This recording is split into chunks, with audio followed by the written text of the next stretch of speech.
SSKM হাসপাতালে মুখ্যমন্ত্রী শুভেন্দু অধিকারী আজ প্রত্যেকটি মেডিকেল কলেজের সুপারদের সঙ্গে বৈঠক।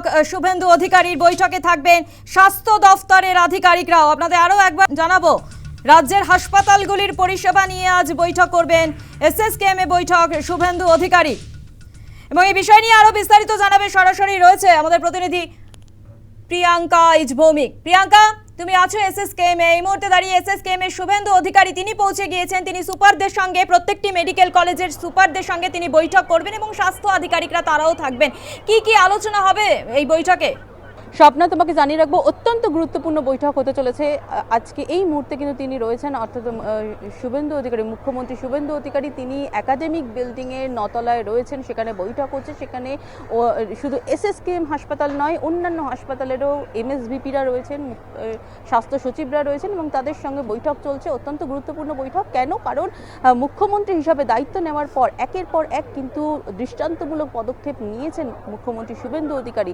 সেখানে স্বাস্থ্য নিয়ে আজকে প্রথমবার বৈঠকে বসছেন তিনি এবং সেখানে আগামী 5 বছর কিভাবে স্বাস্থ্য পরিষেবা পরিকাঠামো চলবে বা সেই স্বাস্থ্য পরিষেবা নিয়ে আলোচনা করবেন তিনি আজকে বসে। পাশাপাশি বেশ কিছু যে গুরুত্বপূর্ণ অভিযোগগুলো উঠে এসেছিল, অনেক সময় রেফার সংক্রান্ত বেশ কিছু অভিযোগ বিগত দিনে দেখা গিয়েছে, সেই সমস্ত অভিযোগ যাতে আগামী দিনে না হয় সেই নিয়েও কিন্তু আলোচনা হওয়ার সম্ভাবনা রয়েছে আজকের বৈঠকে। পাশাপাশি পুরো পরিকাঠামোগত, তোমাকে যেটা বলছিলাম, পুরো স্বাস্থ্য পরিকাঠামোর যাতে উন্নয়ন হয় বা স্বাস্থ্য পরিকাঠামো নিয়ে কিন্তু আলোচনা হবে আজকের বৈঠকে। পাশাপাশি তোমাকে জানিয়ে রাখবো, কোনো রকম ভুল ত্রুটি কিন্তু বরদাস্ত করা হবে না এবং কোনো রকম রাজনৈতিক প্রভাব কিন্তু একেবারেই বরদাস্ত করা হবে না। স্বাস্থ্য দফতরের সাথে যারা জড়িত রয়েছে, যারা হাসপাতালে যারা রয়েছেন কর্মরত, তাদেরকে কিন্তু স্পষ্ট নির্দেশ দেওয়া হবে যে কোনোভাবেই তারা যাতে রাজনৈতিক কোনো প্রভাবের শিকার না হয়। এই যেখানে এর আগেও দেখেছিলাম আমরা বারে বারে কিন্তু যখন তিনি বিরোধী দলনেতা ছিলেন তখনও বারে বারে অভিযোগ করেছিলেন, স্বাস্থ্যক্ষেত্রে অভিযোগ করেছিলেন এবং তিনি যখন দায়িত্ব নিলেন, দায়িত্ব নেওয়ার পর কিন্তু মুখ্যমন্ত্রী শুভেন্দু অধিকারী একের পর এক দৃষ্টান্তমূলক পদক্ষেপ নিয়েছেন শুরু থেকেই।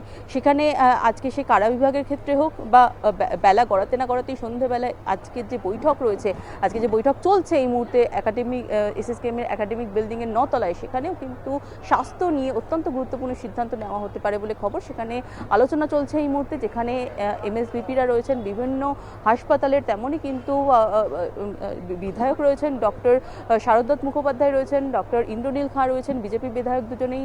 তারা যখন মুখ্যমন্ত্রী এই একাডেমিক বিল্ডিংয়ের সামনে এলেন, তারা তাকে অভ্যর্থনা জানালো এবং তোমাকে জানিয়ে রাখবো, যখন তিনি এলেন, অর্থাৎ মুখ্যমন্ত্রী যখন এসএসকেএম হাসপাতালে পৌঁছালেন, তখন কিন্তু ছবিটা কিন্তু তোমাকে একটু বোঝানোর চেষ্টা করবো। যারা রয়েছেন, যারা হাসপাতালে এসেছেন, তারা জয় শ্রীরাম স্লোগান দিচ্ছিলেন, যেখানে মুখ্যমন্ত্রী শুভেন্দু অধিকারী তিনি বললেন যে এটা হাসপাতাল চত্বর, এখানে স্লোগান না দেওয়ার জন্য, এবং যথেষ্ট বিনম্রতার সঙ্গে তিনি কিন্তু হাসপাতালের ভেতরে ঢুকলেন এবং সেখানে যে বৈঠক, অত্যন্ত গুরুত্বপূর্ণ বৈঠকে তিনি যোগ দিয়েছেন। এই মুহূর্তে সেই বৈঠক চলছে, যেখানে স্বাস্থ্য বিষয়ে আগামী দিনে একেবারে নতুনভাবে পরিকাঠামো বা কী কী বিষয়ে প্রয়োজন রয়েছে, পরিকাঠামো ক্ষেত্রে কোনো রকম যদি ত্রুটি থাকে সেক্ষেত্রে যদি কোনো হাসপাতালে কোন কোন ত্রুটি রয়েছে সবটা যেমন সামনে আসবে, তেমনই কিন্তু সেই নিয়ে ব্যবস্থাও নেওয়া হবে একেবারে একেবারে স্বাস্থ্য দপ্তরের তরফ থেকে।